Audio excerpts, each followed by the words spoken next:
beberapa catatan yang bisa kami sampaikan. Jadi mayoritas para penulis ini seperti menulis ilustrasi dalam khotbah OPA.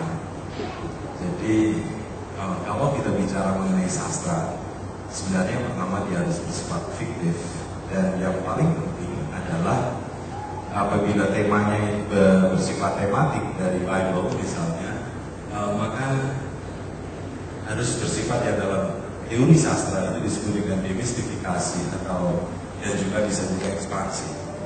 Jadi hal terpenting yang tidak terlihat sebenarnya, saya tidak tahu apakah ini bentuk dari karut-marutnya sistem pengajaran sastra, tetapi yang pasti bahasa dan tema yang dipakai sangat saya harus berikan satu kritik gitu ya sebagai seorang juri. Bahasa yang dipakai itu seragam dalam pengertian landasan filosofisnya lemah, dan barangkali ini juga menunjukkan kualitas pendidikan bahasa di bangsa kita, gitu. Kira-kira begitu.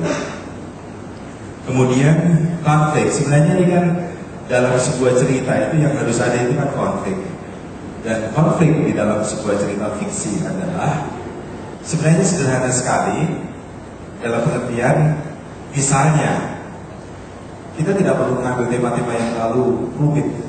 Misalnya kita mau kolektor 15.000, ya. Kita punya uang 15.000.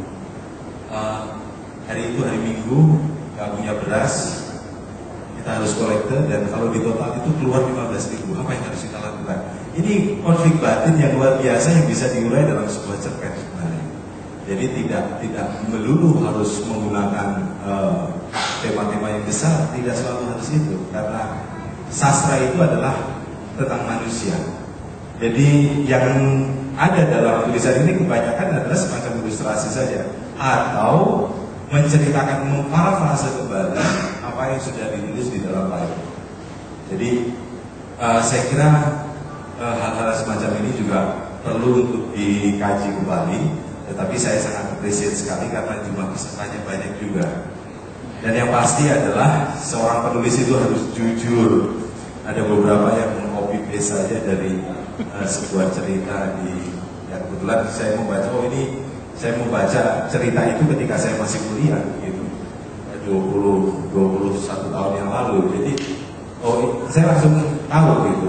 Ini kisah nyata, bukan sebuah cerita fiksi. Jadi langsung kita diskualifikasi. Ketiga adalah mengenai ini novelan ya, khususnya novelan. Jadi ada hal-hal yang saya tidak tahu apakah ini ciri khas manusia modern yang ingin serba cepat. Kurang ada penelitian. Seorang penulis adalah seorang peneliti. Dia harus melakukan satu research. Gitu. Seperti misalnya ada satu cerita, Yesus mengabarkan Injil. Yesus tidak pernah mengabarkan Injil. Ini kan tidak teliti dalam hal-hal.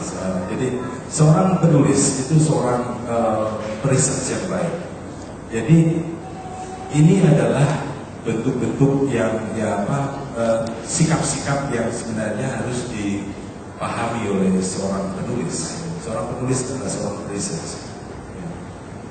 Dia berada di lantai 2 di nomor 303 misalnya begitu. Ini kan tidak teliti. Ya.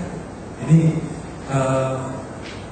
sehingga ya ini tidak masuk dari sisi logika bercerita, dari sisi. Jadi setelah kita berdebat ya sambil makan mie goreng gitu dengan dewan juri, kita susah untuk memutuskan karena hampir sama semua gitu. Saya tidak mengatakan jelek atau baik, itu sangat subjektif. Sebuah karya sastra itu tidak ada yang baik, tidak ada yang buruk, tidak ada yang benar, tidak ada yang salah. Tergantung resepsi atau penerimaan si pembacanya. Jadi kebetulan masyarakat kita suka cerita-cerita yang semacam ini, misalnya seperti sinetron-sinetron semacam ini misalnya. Jadi itu tergantung masyarakat yang menerima saja. Dan setelah kita berdiskusi, kita memutuskan tidak ada juara satunya. Mohon maaf, tidak ada juara satunya. Karena apa? Karena tidak memenuhi, bukan standar ya, tidak memenuhi kriteria kami. Ya, mungkin kalau panitianya bukan penjunan, saya harus menjaga bagaimana penjunan menjadi satu kelompok, satu komunitas yang benar-benar qualified. Jadi saya tidak ingin, ya pokoknya ada acara ini saya tidak ingin seperti itu. Penjunan harus menjadi satu komunitas penulis dan jurnalis Kristen yang benar-benar qualified. Jadi saya karena alasan itu maka tidak ada juara satu. Ya. Di keputusan juri tidak dapat diganggu-gugat. Kenapa tidak ada juara satu? Karena saya harus menjaga, kami juri ini harus menjaga kredibilitas, kualitas penjunan. Nanti kalau kita terbitkan masa karya begini aja juara satu, ini kan kita malu ya. Sebagai komunitas Kristen yang sedang mau berdiri, ya menjadi tidak respect lah kelompok-kelompok lain yang kelompok penulis lain semacam itu. Jadi karena alasan itu maka diambil juara 2, juara 3, harapan 1, harapan 2 dan harapan 3.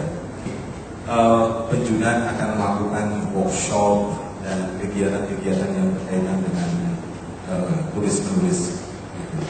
Jadi semoga lahir karya-karya sastra yang ditulis oleh penulis Kristen sehingga bisa saya pernah bermimpi ada satu PH yang bisa membuat cerita macam Keluarga Cemara misalnya ditulis oleh Hans Ridho.